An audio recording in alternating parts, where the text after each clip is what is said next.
Vai dar Lula ou Bolsonaro? Lula. Eita!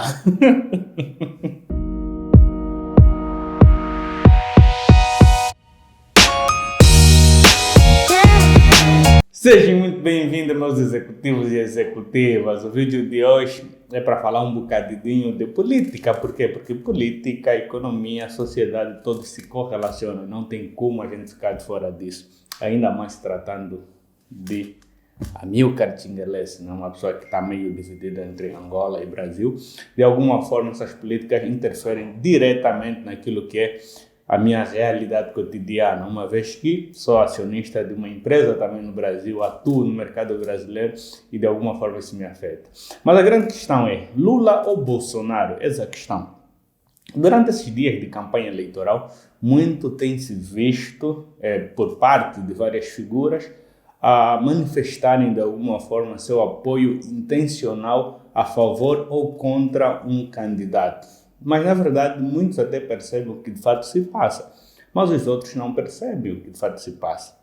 Para vocês terem uma ideia, eu particularmente consegui viver em duas realidades. Uma realidade que foi governada pelo PT, que é o partido, no caso do Lula, que é o Partido dos Trabalhadores, e outra para o partido do Bolsonaro, né? Então consigo de alguma forma trazer para vocês alguns viés político e econômico e também contextualizar aquilo que seria uma realidade cotidiana, fruto daquilo que eu passei, né? Mas não há como desconsiderar apenas os demais candidatos, né? Eu tenho uma grande afinidade pelo Ciro Gomes, que protagonizou aí em quarto lugar, na verdade, e que durante muitos anos ele não consegue dar grandes passos, né? Mas eu também percebo por quê? Porque o Ciro, na minha visão, e essa é somente a minha visão, você não precisa concordar comigo, eu creio que o Ciro é muito tecnicista, né? Ele acaba sendo muito mais técnico, que às vezes o linguajar dele, de alguma forma, não consegue transmitir a informação como deveria ser para demais pessoas. E como consequência, quando tu não és percebido, raramente as pessoas vão te acompanhar, vão te seguir. E a política é muito mais de falar para a massa, né? Falar a linguagem que flui. E na linguagem que flui, não tem como a gente esquecer o Lula Inácio da Silva. Eu conheci o Lula pessoalmente, já assisti um dos depoimentos dele na Praça Santos Andrade. E eu fui lá e disse, deixa eu ainda ver o quão carismático esse camarada. E confesso que não vou ficar aí mais de 5 minutos. Cara, eu fui lá ver e vi o Lula discursar. Acreditem que 30 minutos passou rápido para mim.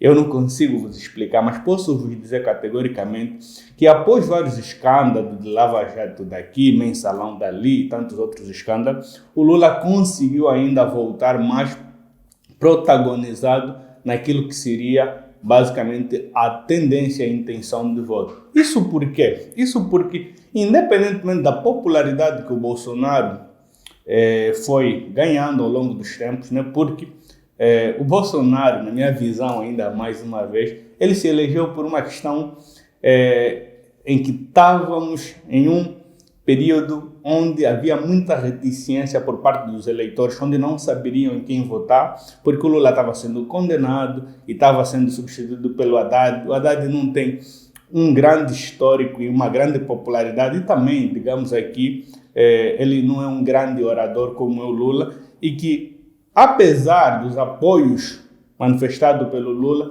ele conseguiu ainda ir para o segundo turno, mas perdeu para o Bolsonaro. E o Bolsonaro, esse bolsomito, que conquistou o coração de muita gente. Bem, o Bolsonaro, na verdade, ele é um político atípico, posso assim vos dizer. Por quê? Porque o Bolsonaro, ele, na perspectiva de não ter políticos tão bons, na minha percepção, mais uma vez, ele se tornou menos ruim, né? E ganhou seu espaço. Por quê? Porque o Bolsonaro, na verdade, é uma manifestação interna dos brasileiros que não comungam dos mesmos ideais daquilo que o Lula prega, ou que o PT prega, né? Então, o Bolsonaro, de alguma forma, é muito apunhalado por várias questões, como, por exemplo, homofobia, questões como racismo, questões como favorecer apenas uma elite e tantas outras questões. A par de que o Lula, independentemente de todos os problemas que ele foi envolvido durante todo essa campanha, durante todo esse percurso político, não podemos desconsiderar os grandes feitos que ele fez para aquilo que seria a economia brasileira, né? E fruto disso eu vivi um bocadinho dessa experiência, inclusive foi também um dos períodos que nos levou a ir fazer a universidade lá no Brasil. Mas entre Lula e Bolsonaro, que é a questão que fica, eu acredito que você, como leitor, primeiro tens de fazer uma leitura muito mais apurada, baseado naquilo que lhe convém, sem trazer evidências aqui de preferência, né? Então, eu acho que você tem que fazer uma leitura dentro daquilo que são os planos políticos e, acima de tudo, ver com quem tu te identificas melhor. E na minha percepção, entre Lula e Bolsonaro, talvez eu iria para Lula, né? Por uma questão muito simples. Porque no governo de Lula houve várias políticas de amparo, várias políticas reparativas e realmente conseguiu ascender a classe basicamente média, né? Ao passo que no governo do Bolsonaro tem sim uma consolidação mais econômica, mas no ponto de vista de economia solidária não teve grandes impactos, né? Eu converso muito com a comunidade estrangeira e particularmente essa ala não se identifica muito com Lula.